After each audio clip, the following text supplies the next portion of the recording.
Imagine finding a dog so neglected, so broken, that its body was literally collapsing under the weight of abuse. Now imagine the man responsible standing in front of you, demanding to take that dog back inside. Would you let him? I didn't. And what came next? Let's just say his life and his roof were never the same again. If you've ever felt that fire in your chest when you see injustice, especially when the innocent can't defend themselves, then this story will hit hard. Hit that subscribe button, smash the like, and share your own thoughts in the comments, because today, justice doesn't just bark, it bites. It started as an ordinary evening. I clipped on my dog's leash, stepped out into the fading sunlight, and took my usual route. The air was warm, my dog happily trotting along beside me. Nothing felt out of place, until I saw her. At first, she just looked like a shadow in the road, small, fragile, trembling. But as I got closer, my stomach turned. This wasn't just any stray dog. This was a soul that had been dragged through hell. Her fur was so matted it looked like clumps of wet wool. Mange ate away at patches of her skin, fleas crawling across her body like living dirt. One of her eyes was swollen shut, sealed with thick mucus, and her nails. God, her nails were so overgrown that she wasn't even walking on her paws anymore. She was walking on the backs of them, like her body had given up trying to balance. Every rib showed. She quivered, not from cold, but from weakness. I froze. My dog stopped too, ears perked, tail stiff. I crouched down, whispering softly, trying not to scare her. She didn't move. She just stared, as if waiting for me to strike. That was the moment I realized. This wasn't neglect by accident. Someone had done this to her. My heart pounded. I grabbed my phone, calling my wife. "Bring me a blanket and the car, now." But before she could even get there, the door of a nearby house creaked open. Out shuffled this man. Greasy hair, wrinkled clothes, face like he'd been marinating in cheap whiskey for decades. His eyes locked on the little dog, and then on me. "Come here," he barked. His voice cracked like a whip. The dog flinched. She knew that voice. That voice was pain. I snapped. "Is this your dog?" I shouted, my voice louder than I'd intended. My blood boiled so hot I could hear it rushing in my ears. He nodded. "Yeah, she's sick. Won't eat. Sick. Won't eat." That was his excuse?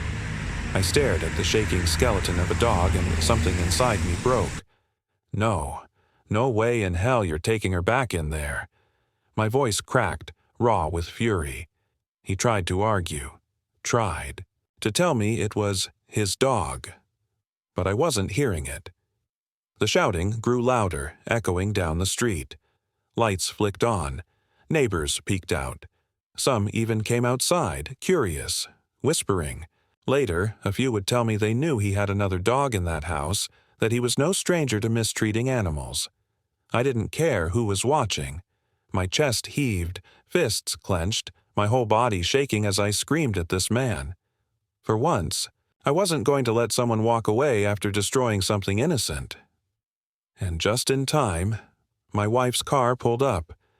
I scooped the trembling dog into the blanket, holding her close. She didn't resist. She just melted into my arms, as if she'd finally been rescued. We drove home in silence. My wife kept glancing at me, but I couldn't talk. Rage bubbled inside, but so did heartbreak. I could feel every bone in this poor creature's body pressing against me. At home, we gave her a name, Sally. Something gentle, something human, because she deserved that dignity. I bathed her carefully, the water turning brown with dirt and fleas. I could feel every scab, every scar. She winced when I touched her, but never growled, never snapped. It was like she didn't have the energy left for fear. I ran out and bought wet food, figuring kibble would be too hard for her. I was right. She inhaled it, bowl clean in seconds. That moment, watching her finally eat, it felt like a tiny victory. We set up a soft bed in the garage for her that night. She curled up instantly, eyes closing like she hadn't slept safely in years. The next morning, first thing, I drove Sally to the local no-kill shelter. They welcomed her, gentle, hands taking over where mine left off. But I didn't stop there. I called animal control, reported everything. They took my statement, nodded gravely, and headed straight for that man's house. Later, I'd find out they confiscated his other dog. Thank God. That animal had a chance. But Sally, she didn't make it. She was too old, too broken, too far gone. They put her down humanely, sparing her the pain. I thought I'd be relieved she wasn't suffering anymore. Instead, I was crushed. It felt like I'd failed her, even though I'd tried. But grief can turn into something else, something sharper. Revenge. See, that man's house was on my walking route. Twice a day, I passed it. Twice a day, I saw his smug face, his disgusting porch, the place where Sally had suffered. And twice a day, my dog pooped about 2 houses before his. You can connect the dots. Instead of carrying those bags of waste back home, I started depositing them. Right on his roof. Tossed underhand, silent, quick, twice a day, every day. At first, I'd see him climbing a ladder once a week, cursing, peeling them off one by one. I'd smile, my dog wagging happily beside me. But weeks turned into months, and slowly his will broke. He stopped cleaning them. The roof turned into a canvas of plastic-wrapped dog shit, a disgusting, permanent reminder of what he'd done. And I didn't stop there. Oh no. I printed flyers, pictures of Sally, how I'd found her, his address, his shame. I slipped them into every mailbox in the neighborhood. People needed to know what kind of monster lived among them. For a year, this became my ritual. Twice a day. His punishment was constant, inescapable. And even when I moved across town, I didn't forget. Every few months I'd make a little detour, drive by, toss a bag of shit onto his roof like a calling card. A message. I remember. And so does Sally. Now, did this ruin his life? Maybe not completely, but every time he looked at that roof, every time he smelled the rot of waste baking in the sun, every time his neighbors whispered about him, he knew.